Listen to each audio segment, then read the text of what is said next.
mawur mangawur-wurahan tengaraning jurit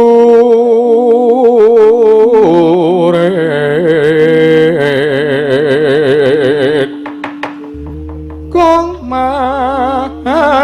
guru gongso tetekadya tula para panjriting turangga esti para kata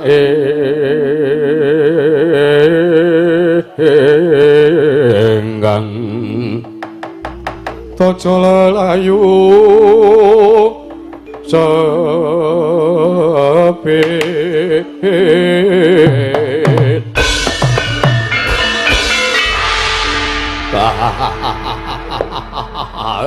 ratala orang gosike Kakang Prabu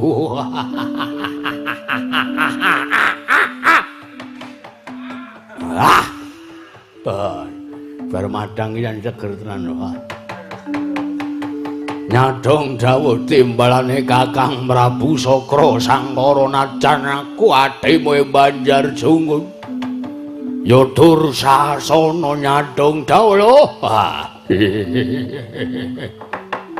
Kakang Prabu nadyan adimu durma ganti aku nyadong dawuh timbalanmu kepareng dawuh apa aku mengkari manut apa kang dadi pangandikane Kakang Prabu Sakra Sangkara Kakang Prabu aku nyadong dawuh timbalanmu Kakang Prabu Sakra Sangkara Wiratala jagat pangestu rayu potol jagat uye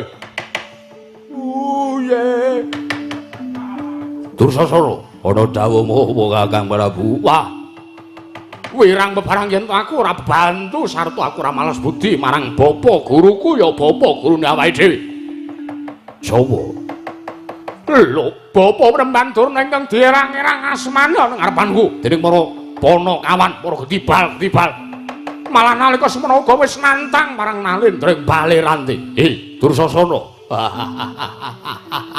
walah kere-kere iki sugih kendel bondo wani parat keladuane kurang teduga wah sapa Kakang Prabu kere-kere sing dimaksud sapa apa Petra apa Bagong yo pancen kuwi sing pengangkai bakal mapak tumurun wahyu Makutha Rama ana ngersaning Sang Bekari Kesawa Sidi nanging aku ingkang mepalangi aku ingkang ora ngamparake merga wahyu Makutha Rama sak mengko bakal kudu tumedhak ana ing Praja Negara Ngastina wah ya wis keparenge Kakang Prabu piye keparenge Kakang Prabu Sakra Sangkara ayo Kaki sadurunge sinuwun ngawangga ingkang majuning pabaratan luwih dhisik ayo dikatoke budine awake dhewe diketoke kaprawirane kere kae diundurke ora sah sampeyan ora sah Kurawa 100 Dursasana dhewe ngatasi lho anggep apa sing dadi nyatane wae sayuta ngarsa sekedhi wuri Panakawan wis sumbar kelawan Nalendra Baliranti yo ayo tandangi bareng-bareng Kakang Prabu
sapa?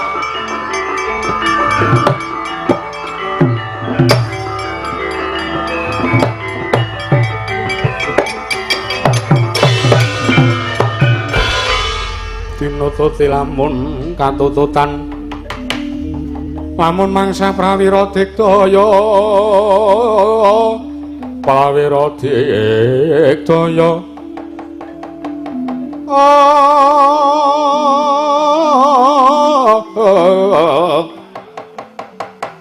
Prananggana magawya klarira wang Nombor malang kerik kalekmu ibadek kok. Marang aku ora kok beradus kok yoga majan. 3 dina ning Madukara ki ora dientukke adus karo Ndara Janaka. Karepe mengkon ngancani tapa wae karo mengkon ngancani prihatin wae. Nah, aku ya gumun karo ndarane awake dhewe siji kae. Ha iya. Kurang apa to jane uripe iki? Sugih wis. Heeh. Mukti ya wis men anu dadi pirangane Pandhawa. Heeh. Bojo ya akeh. Heeh. Randek punaka isih wae tapa ngobrol apa to kaki? Embuh aku ya ora dong kok. Aku sing uripku keserakat kedelak-delak kaya ngene tak syukuri kok, Gong. Ah iya. Ah iya. Randene kok Ndara Janaka kok ora iso bersyukur ora. Ya mbok wis mbok menawa darmane ngono kok. Heeh. Karepku nek wis ora betah dadi satriya ki to Ndara Janaka, ampun genjenengan iku madheg Brahmana mawon aku ngono. Ah iya. Mah aku cok ditapuki cangkemku. Lah cangkemmu ki tapuk ebel kok. Hah? Cangkemmu ki penak nek ditapuk. Luwih penak cangkemmu. Wis tau jajal cangkemku apa? Wis. Wis ki piye nek kaya ngene iki? Piye apane? Delok kae. Oh, alah, Gong. Ratu Mbale Ranti ki ora nggawa wadyabala. Heeh. Ane kae deloken kae. Kurawa dampyak-dampyak kae, Gong. Wah, lah kok do nggawa gaman sajarep ngerocok karo awake dhewe. Ngerocok.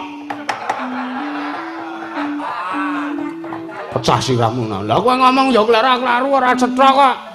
Ana cangkemmu marepana kok aku nang mburimu ngomong ki sing seru. Ngerocok gaman karo awake dhewe. Lah ora ngono. Ora penampane iki ra sing ora-ora to aku ora pati krungu. Arep ngeranjap gaman. Nah ngeranjap ngono wae dadi aku ora seleng surup. Ah iya. Ketoke tembus simpenku mabengi. Apa? Aku ngimpi dirubung manusia sendok. Arep dirubung Kurawa. Aku Kurawa iki gedhe madange tok. Ha piye iki? Apike piye? Nek apike ngene ya, Tru. Piye? Matur Ndara Janaka wae.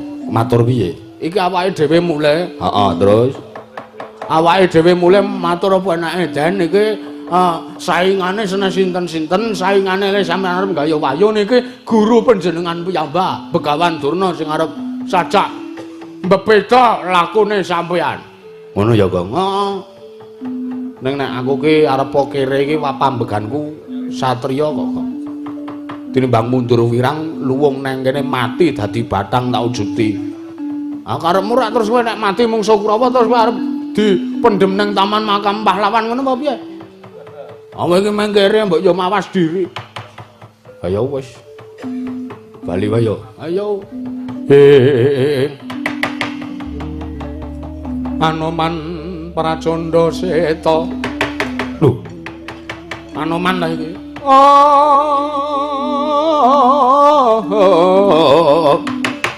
Cocak rawon kapimendo.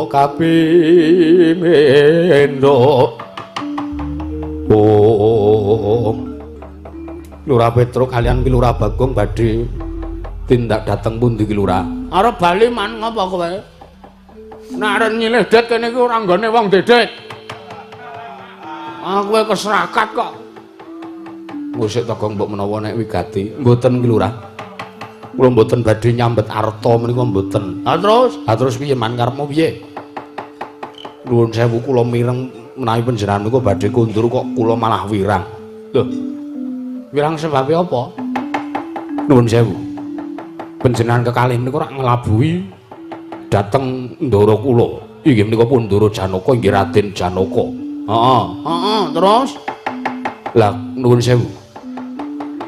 Anggen panjenengan badhe nglabuhi kaliyan pun Raden Janaka menika badhe gaya wayu Makutha Rama menika sainganipun Marasata Kurawa. Heeh, njenan. Lah nuwun sewu. Anoman niku ngrasake labuhane para Panakawan kelebet panjenengan kaliyan Kyai Semar Badrana menika sampun mataun-taun lho. Ki Lurah.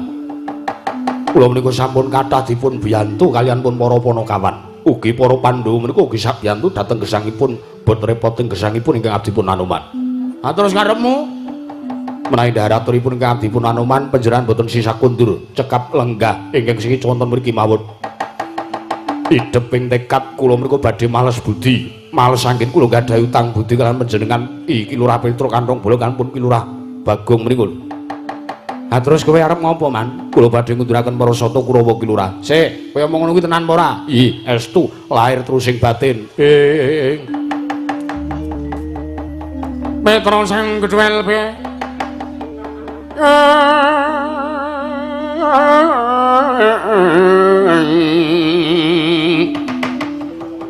Prabu Kandang Boleng.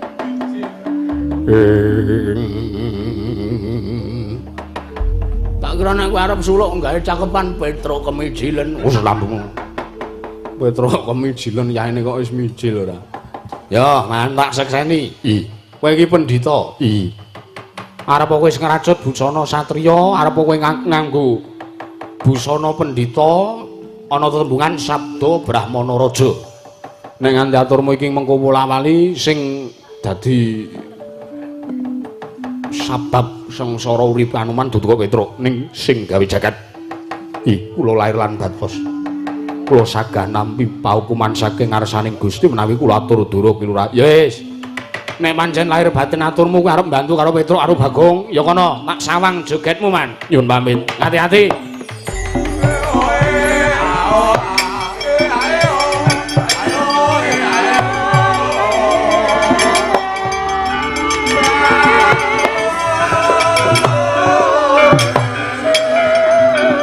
Kancane diwangi kok ya prono. Ayo delok, ayo.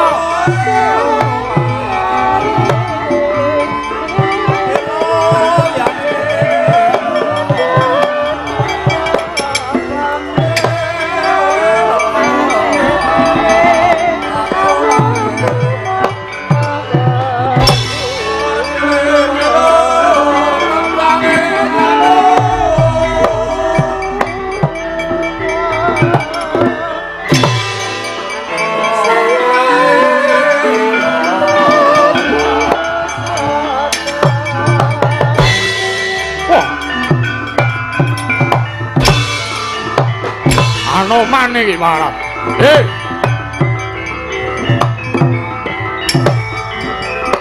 Wah. Wah.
Neng dalanake wong mati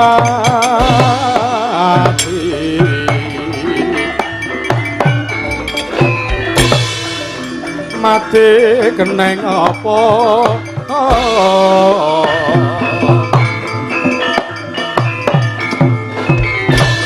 mati dikaning kaya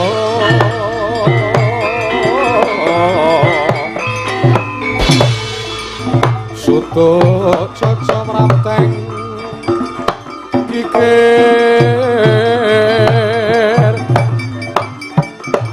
Sukmanyo ilang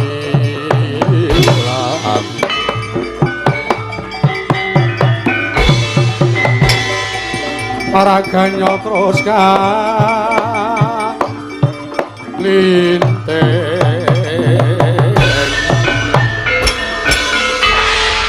Wah, saya tuwa ora saya mendol mas saya ndodro we parat. Hei, Arwan. Ora pangling. Iki arep nganggo topi ning raine Kartomarma. Ayo. Wah, kowe ora pangling karo aku, apamu sing tak pangling. Saka rupamu, saka dapurmu, saka wujudanmu. Wiwit biyen nganti seprene Anoman kuwi apal. Luwe-luwe pambeganmu sing kaya setan kuwi bangsat. Wah, ngilani karo diadane Kartomarma. Ayo apa apamu? Kowe belani karo kere-kere kae. Dudu kere-kere kae sing tak belani, dudu ponokawan kae ingkang tak belani. Nanging aku mbelani marang laku darmaning satriya najan aku wis ngaracut busana kasatriyan mulya aku ngrasuk busana kabrahmanan nanging taunana windanana nganti besok Anoman tekaning pati aku tetep nduweni jiwa satriya. Kurawa kuwi luput, Kurawa kuwi kleru, mula aku kudu mbelani sartane aku kudu benerke mbelani marang perkara kang adil sarta mbrasta perkara kang angkara murka. Walah, ayo ceramah wae kowe ket biyen kowe. Kowe iki meng kewan kok nyeramahi menungsa lho kowe iki. Kowe nek nang nggonku kono kowe meng diobong urip-uripan kowe iki. Mergo kowe dadi hama tetanduran. Apa-apa aku ora wedi, arep mbok obong aku wis tau diobong. Jaman para Budasa muka biyen ana lakon Anoman obong, aku diobong nanging aku ora kobong. Malah mekar salirane Gusada. Awakku dadi gedhe tiwi krama. Ora sah umuk kowe Kurawa ki nggone wong umuk. Nek ora tak kendeli umuk luwih kendel. Ora-orane Kurawa bakal mendha karepane. Ayo, apa-apa? Kowe ngejak apa tak ladeni jogeta sak maremu tak kendangi. Wah. Keparat menungso ora tatanan kowe Anoman. Kaya wis kendel-kendel ya. Para jiwa bekalan Brahmana pati kantaran bau cekel sabuk milang tatu gasik-gasik kejaute pati. Kowe apa aku sing tekaning pati? Maju jangka ora bakal tak tinggal loncat. Yo, ora minggat tak kebiri lo jual gua beli.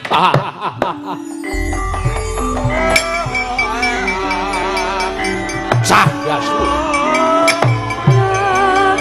Awas.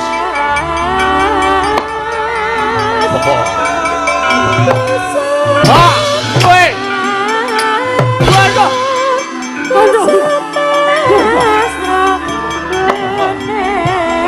Awas.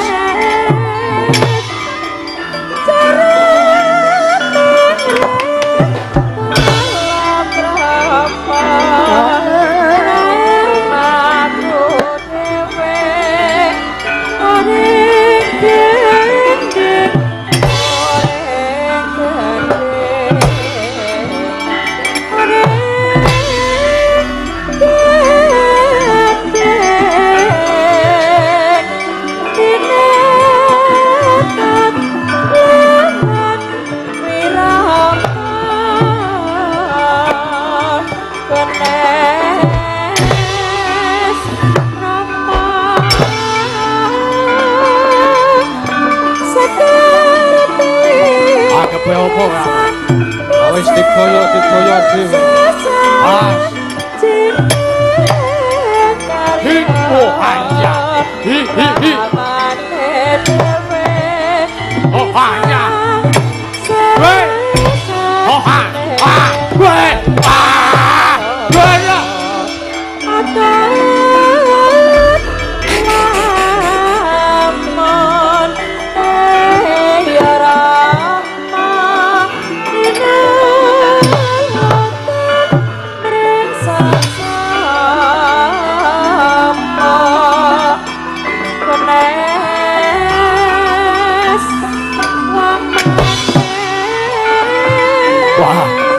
Keblungan pinju.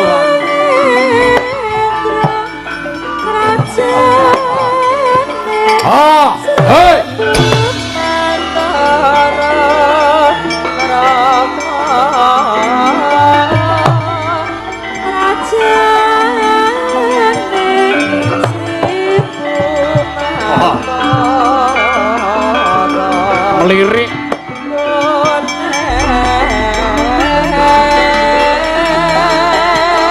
kowe. Ha. Ya. Ayo Mudian. Aha. Sadra sirahmu kowe. Ene. Ya, ya. Mati ra.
Jerry.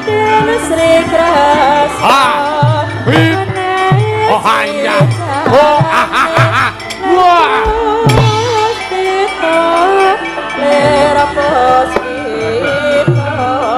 Oh. Awas kowe. Oh iya.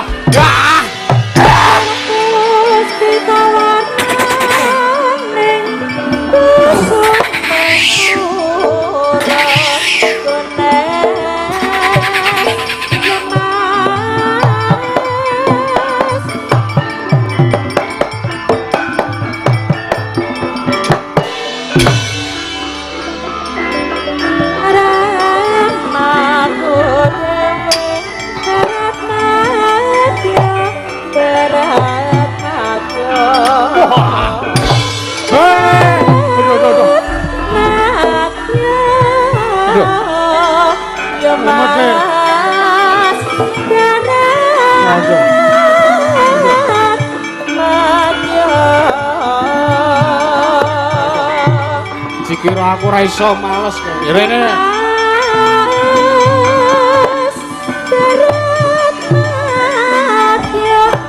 Ngantem kok genti. Aku dadi wayang tengen saiki. Oh.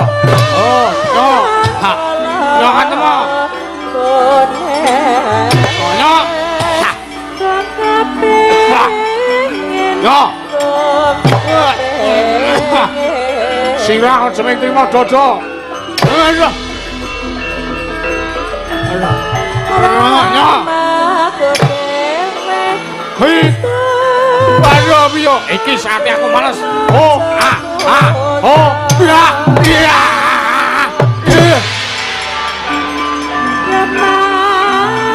Oh, anggap opo? Oh. Rene.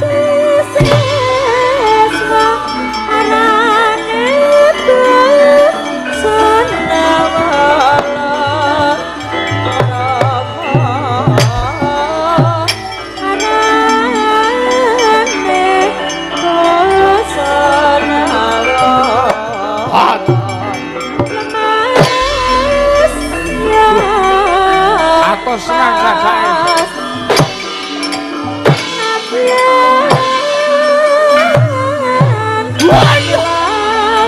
Oh, oh, mas, oh, ya.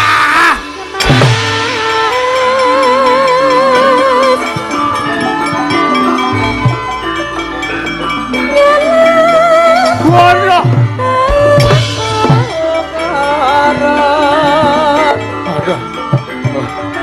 Isih eling aku.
Podang ngampiri, podang dasmu kuwi lho.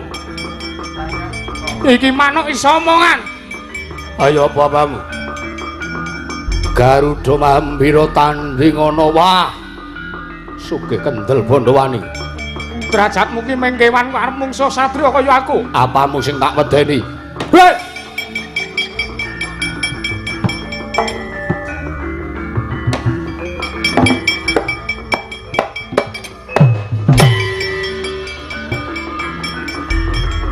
Asem sirah diteleki. Rene. Nek pancen wis satriya mudhuna aja ning dhuwur. Anggepe apa?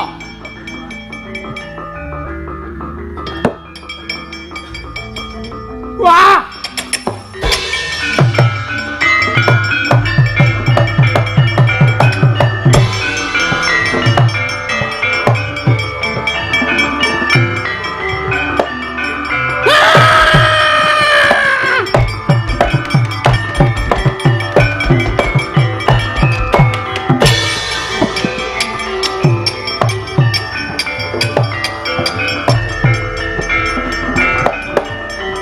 Gajiku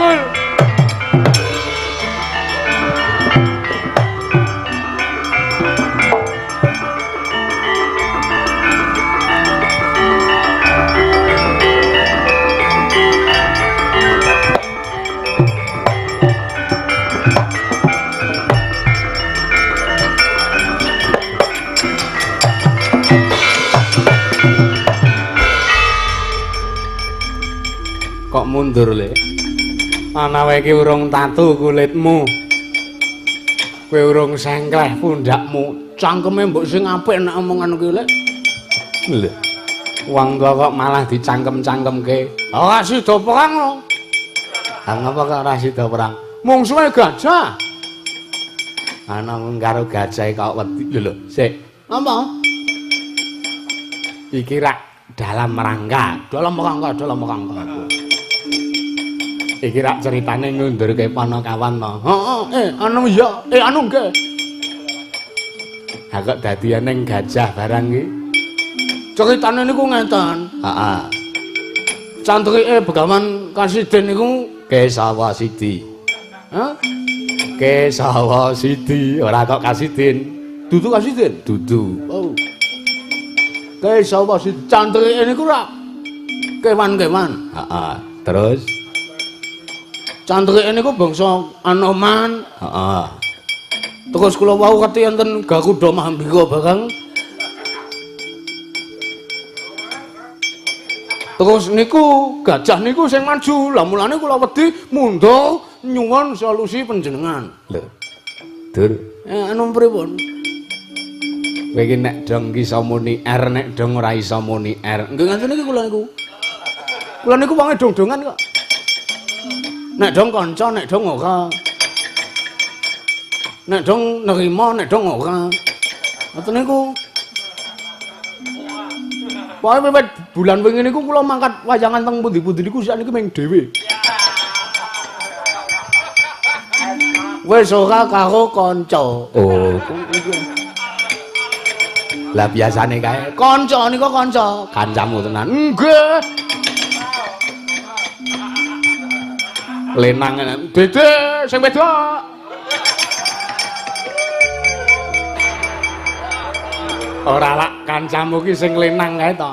Oh nggih biasane nggih kali nika sing ora iso noleh nika to gulune. Heeh. Nang niki sing setunggale man. Oh iya. Sik man, apa? Kula duwe pandangan. Pandangan apa? Mang tenggo riyen.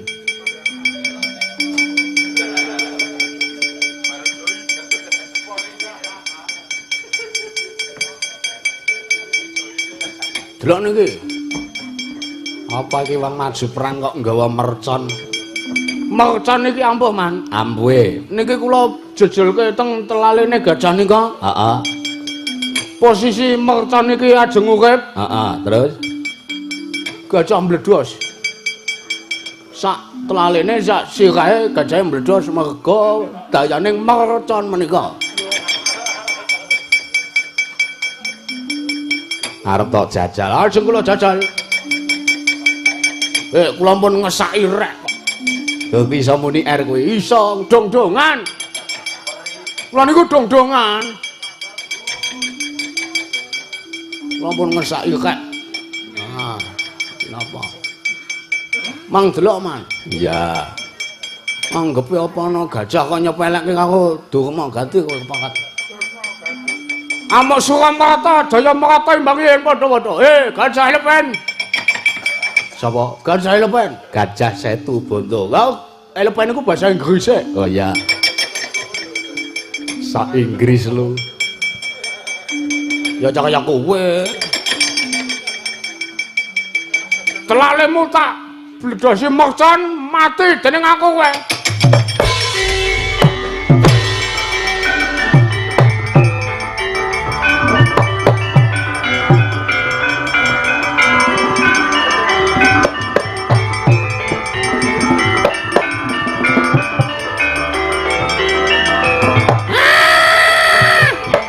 Delok ki apa ki?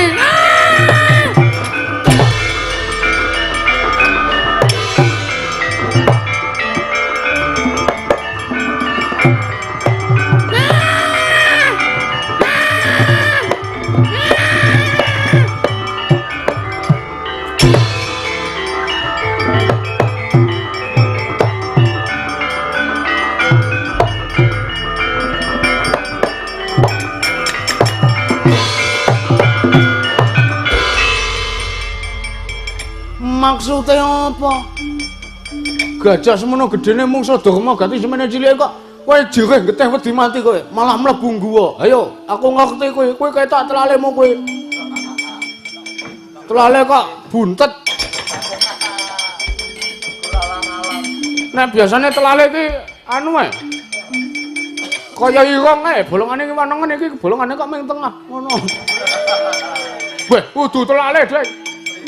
Rumangsamu apa kowe? Ya tak sumetke mercon. Mercon tak lebokke nggon guwa iki sing tanggo ndelik iki kowe mati. Aku ora layat. Ditani ngono kowe.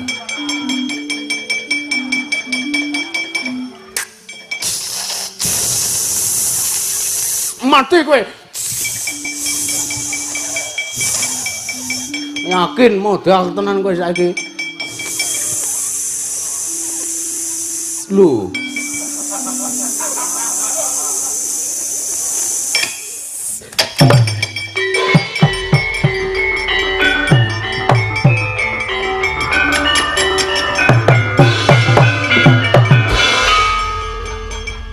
Ya. Aduh.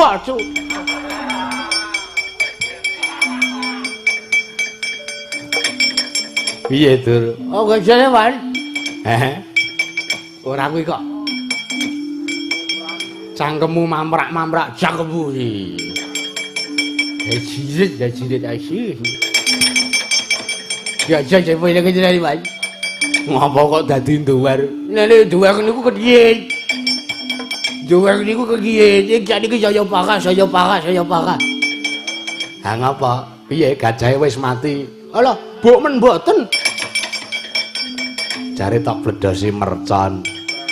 Lah niki lho mercone bledosi cangkem kula e. Ha ngapa? Lah aku nguncalke reke sing tak uncalke malah reke ah jan kopah-kopah jahit pitu iki.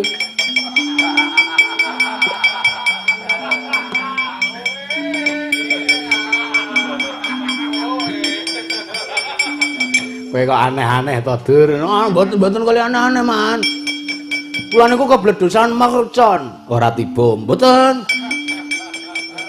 Nggih, jane niki lho, cangkem kula sing dhuwur niki lho. Niki lak nggih kopah-kopah mergo tiba Dek tanggal 8 esuk niku to. Heeh. Lah kok niki ketambahan kebledosan mercon wae jane lelakon. Aju. Ana mundur ora. Ayo sapa iki sing urung maju? Ru. Ara. Ru mangsane apa? Kira kula urung kalah ngoten napa pripun? Urung menang, urung kalah, urung menang napa pripun? Dikira kula urung maju. Ngomong suwe sintenan. Mung suwe komplit le. Anoman nenek. Waduh. Terus kok terus iki lah. Garuda Mahambira. Gajah Setu Banda, Petruk karo Bagong. Mangsu minggir. Kula duwe pusaka lampu. Apa? Mang tonton.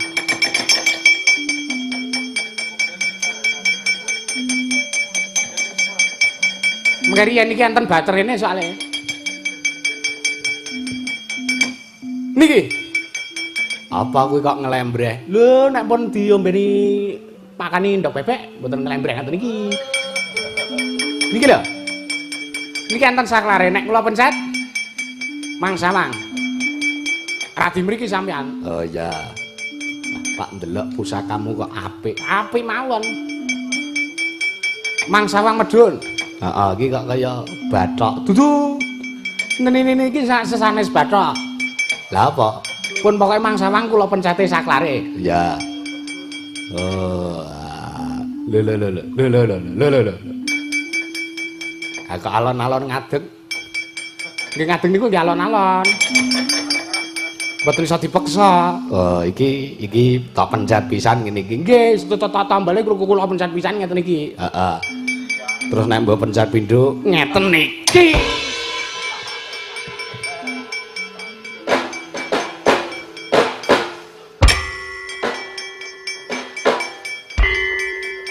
Kakek aneh ya ora.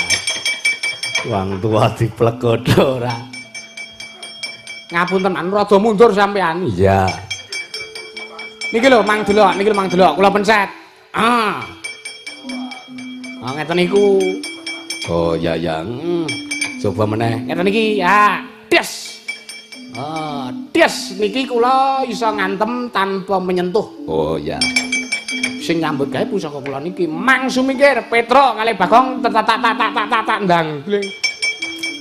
Wis kana. Kurawa kok terobosane aneh-aneh ya ora. Endi sing pusakane mercon. Ayo umume pusaka ki tombak karo pedang. Cangkeman sampean niku. Hus. Wong tuwa kok dicangkem-cangkemke ora. Rumangsane apa? Maju gong. Oke. Dikira kene wedi. Ha iya.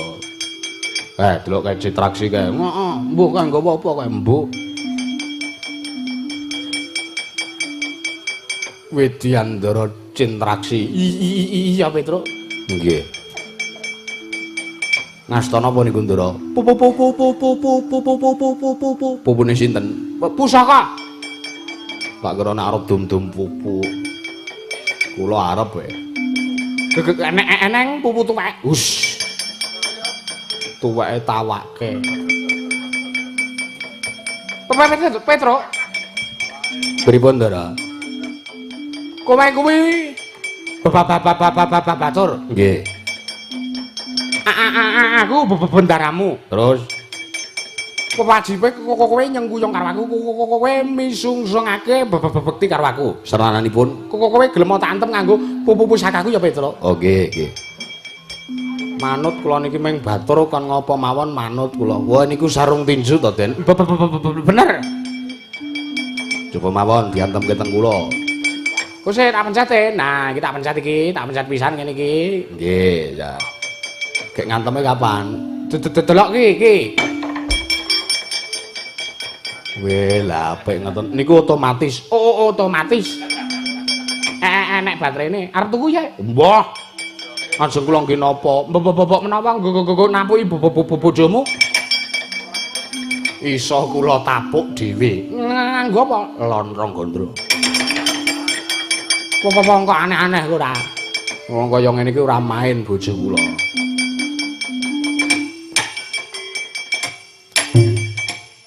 Weh lah canggih ngoten kok. Canggih. Nah, ning kok ora lara niki. Waduh entek baterene Petro. Sik tak deloke. Heeh. Kula dereng marem kok sampean antemi dereng marem kok. Heeh, sik tak utek-utek iki, tak utek-utek. Lho, kok marem rene? Lah kirangan iku ajeng napa? Modar. Pusakane error. Akine sowak kae. Ha iya. Anggepe apa ya? Resiki bareng-bareng kok. Ah, Kurawa.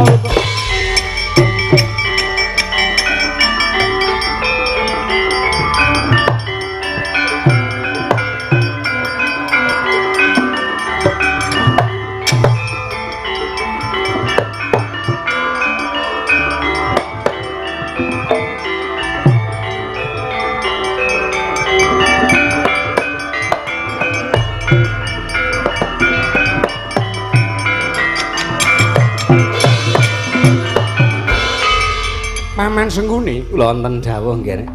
Walah keparet. Lah kok dadi menika anoman ewang-ewang. Ngrewangi lan nglabuhi kaliyan pun para Panakawan menika lho. Lah kula piyambak ugi mboten ngertos. Ya. Ya iso dadi critane piye? Anoman iku ora ana sambung rapete apa-apa karo Panakawan Petro kalih Bagong kok dadi iso ngrewangi niku lho menungso ora tatanan. Paman wonten dawuh nggih.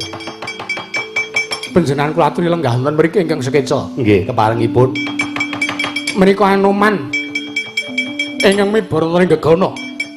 badhe kula lepasi wujudipun pusaka kula senjata pamungkas Kyai Kunto Wijaya Danu mekaten. Nggih. Pengangah kula dimen Anoman tenganing mati, Paman. Iya monggo mawon pun cobi mawon.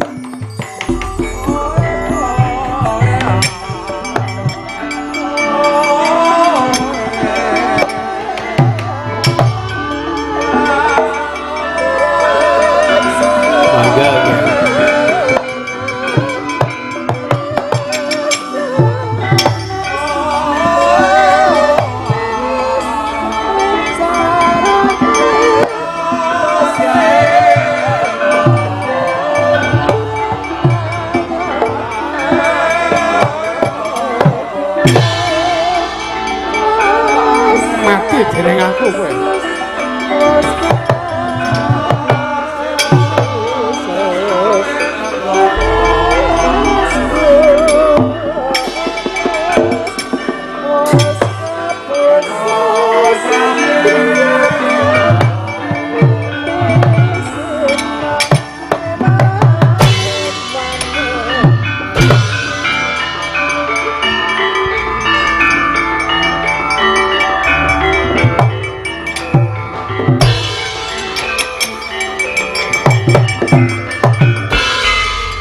Keparat watakmu wengis pambeganmu nista Prabu Karna durung babak kulitmu durung putung balungmu kowe durung ngrasake lara kowe durung maju ning pabaratan lha kok kowe wis nglepasake senjata pamungkas iki pusakamu pengangkahmu arep mbok nggo mateni marang Senggono ya Anoman taunana windana yen to Gusti ora ngeparengake Anoman mati saka pusaka iki tangeh lamun nglakone Prabu Karna.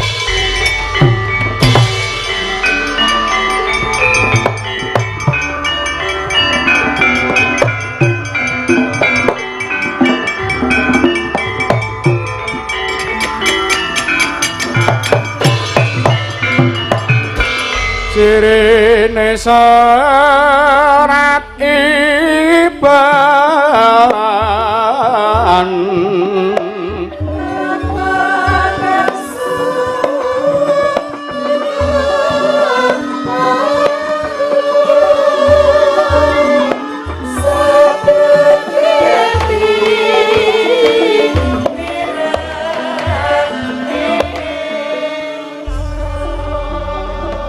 Sirna karakating Narpati ngawangga rikala semanten nglokro piandeling diri kengaran Kyai Kunto Wijaya Danu kang sinaut dening Sang Anoman bineta ndedel gayuh kegono nalika semanten dupiwa sirna saking Pandulunira Sang Surya Putra kaya arsa dawah ing siti rinaos kaya rinujit kaya ginubah yasira ing ngawangga nyata lamun ta iku andeling diri ingkang den agolake dadi mangkono pegat-pegat pangandikaning Narpati ngawangga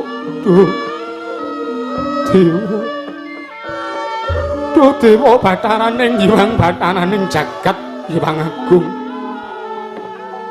Dewa paduka paringa pengayoman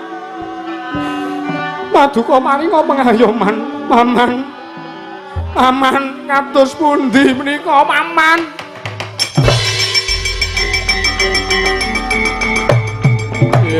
ngalang lah mundur mawon